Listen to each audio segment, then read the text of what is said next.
സംസ്ഥാനത്ത് മഴ മുന്നറിയിപ്പിൽ മാറ്റം വരുന്നു. അതിതീവ്ര മഴയ്ക്ക് സാധ്യതയുണ്ട് പലയിടത്തും. 6 ജില്ലകളിൽ നാളെ കേന്ദ്ര കാലാവസ്ഥാ വകുപ്പ് റെഡ് അലേർട്ട് പ്രഖ്യാപിച്ചിരിക്കുകയാണ്. ഷഫീദ് റാവുത്തർ വിവരങ്ങളുമായി തിരുവനന്തപുരത്ത് നിന്ന് ചേരുന്നുണ്ട്.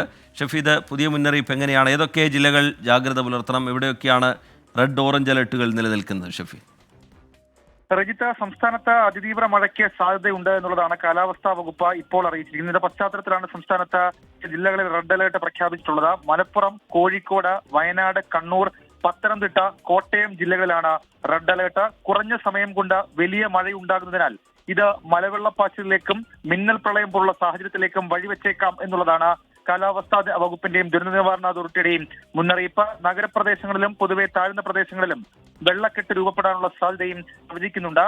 ശക്തമായ മഴ ലഭിച്ചുകൊണ്ടിരിക്കുന്ന മലയോര മേഖലയിൽ മണ്ണിടിച്ചിൽ, ഉരുൾപൊട്ടൽ, മലവെള്ളപ്പാച്ചിൽ സാധ്യതയുള്ള പ്രദേശങ്ങളിലുള്ളവർ സുരക്ഷിതമായ സ്ഥലത്തേക്ക് പകൽ സമയത്ത് തന്നെ മാറി താമസിക്കാൻ തയ്യാറാവണമെന്ന് ദുരന്ത നിവാരണ അതോറിറ്റിയും സംസ്ഥാന സർക്കാരും മുഖ്യമന്ത്രി ഇപ്പോൾ സമൂഹ മാധ്യമങ്ങളിലൂടെയും അറിയിച്ചിട്ടുണ്ട്. സ്ഥിരമായി വെള്ളക്കെട്ട് രൂപപ്പെടാറുള്ള താഴ്ന്ന പ്രദേശങ്ങളിൽ താമസിക്കുന്നവർ സാഹചര്യം വിലയിരുത്തി തയ്യാറാക്കപ്പെടുന്ന ക്യാമ്പുകളിലേക്ക് മാറണം. വിവിധ തീരങ്ങളിൽ കടലാക്രമണം ശക്തമാകാൻ സാധ്യതയുള്ളതിനാൽ ജാഗ്രത പാലിക്കണം. ആവശ്യമായ ഘട്ടത്തിൽ മാറി താമസിക്കണമെന്നും മുന്നറിയിപ്പുണ്ട്. റെഡ് ഓറഞ്ച് അലർട്ട് പ്രഖ്യാപിച്ച ജില്ലകളിൽ ശക്തമായ മഴ തുടരുന്ന സാഹചര്യത്തിൽ മുൻകൂറായി ദുരിതാശ്വാസ ക്യാമ്പുകൾ സജ്ജീകരിക്കണമെന്ന ജില്ലാ ഭരണകൂടങ്ങൾക്ക് മുഖ്യമന്ത്രി റവന്യൂ വകുപ്പും നിർദ്ദേശം നൽകിയിട്ടുണ്ട്. മാത്രമല്ല, തങ്ങളുടെ പ്രദേശത്തെ ദുരിതാശ്വാസ ക്യാമ്പിനായി കണ്ടെത്തിയ കെട്ടിടം സംഭവിച്ച വിവരം ബന്ധപ്പെട്ട റവന്യൂ തദ്ദേശ സ്ഥാപന അധികാരികളിൽ നിന്ന് മുൻകൂറായി അറിഞ്ഞു വെക്കേണ്ടതാണെന്നും അങ്ങോട്ടുള്ള സുരക്ഷിതമായ വഴി മനസ്സിലാക്കി വെക്കാൻ ശ്രദ്ധിക്കണമെന്നും സംസ്ഥാന സർക്കാരിന്റെ ഭാഗമായി മുഖ്യമന്ത്രി ഇപ്പോൾ ഒരു മുന്നറിയിപ്പ് നൽകിയിട്ടുണ്ട്. കേരളത്തിലെ എല്ലാ ജില്ലകളിലും 24 മണിക്കൂർ പ്രവർത്തിക്കുന്ന താലൂക്ക് ജില്ലാ കൺട്രോൾ റൂമുകൾ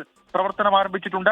അപകട സാധ്യത മുന്നിൽ കാണുന്ന ഘട്ടത്തിലും സഹായങ്ങൾക്കുമായി 1077 1070 എന്നീ ടോൾ ഫ്രീ നമ്പറുകളിൽ ബന്ധപ്പെടണമെന്നും നിർദ്ദേശമുണ്ട്. അങ്ങനെ സംസ്ഥാനത്ത് മഴയുടെ കാര്യത്തിൽ ഒരു അതിതീവ്ര മഴ അത് മുന്നിൽ കണ്ടുകൊണ്ട് വലിയ മുന്നറിയിപ്പ് ഇപ്പോൾ സംസ്ഥാന സർക്കാർ നൽകിയിട്ടുണ്ട്. റിജിത്ത്, ശരി, 6 ജില്ലകളിൽ നാളെ കേന്ദ്ര കാലാവസ്ഥാ വകുപ്പ് റെഡ് അലേർട്ട് പ്രഖ്യാപിച്ചിട്ടുണ്ട്. മലപ്പുറം, കോഴിക്കോട്, വയനാട്, കണ്ണൂർ, പത്തനംതിട്ട, കോട്ടയം ജില്ലകളിലാണ് റെഡ് അലേർട്ട്.